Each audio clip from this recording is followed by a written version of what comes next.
Central problems of an economy.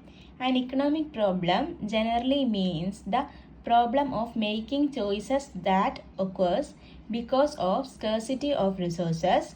It arises because people have unlimited desire, but the means to satisfy that desire is limited. The central problem is available resources is scarce and people have unlimited wants.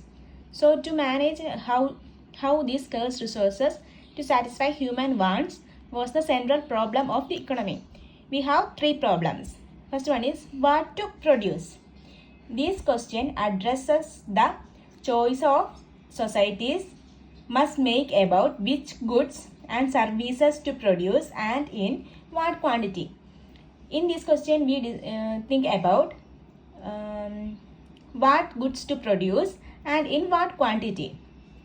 It involves deciding what is most needed or desired by the population given in available resources. It discusses think about what are the most needed thing in the economy. So resources are limited, so need to allocate these resources for the most needed thing for the population. That was the first problem, what to produce. Second problem is how to produce. This question focuses on the methods and resources used to produce goods and services. It involves deciding on the combination of factors like labor, capital and technology to use in the production. Second problem is how to produce. It focuses on the methods and resources used to produce goods and services. Which method is needed to use, whether use capital intensive method or labor intensive methods, and what are the resources need to use, how much capital is needed, how much labor is needed to produce that good. That was the second problem. It all involves in the second problem, how to produce.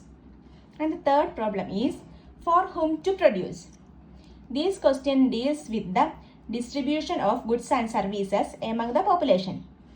This question deals with the distribution of goods and services. How to distribute that produced goods to population. That was the third problem. It involves deciding how the produced goods and services will be allocated to different individuals and groups. This deals with how to allocate that goods and services produced in the economy and how it allocate to the population. That was the third problem, for whom to produce. These are the three central problems of an economy.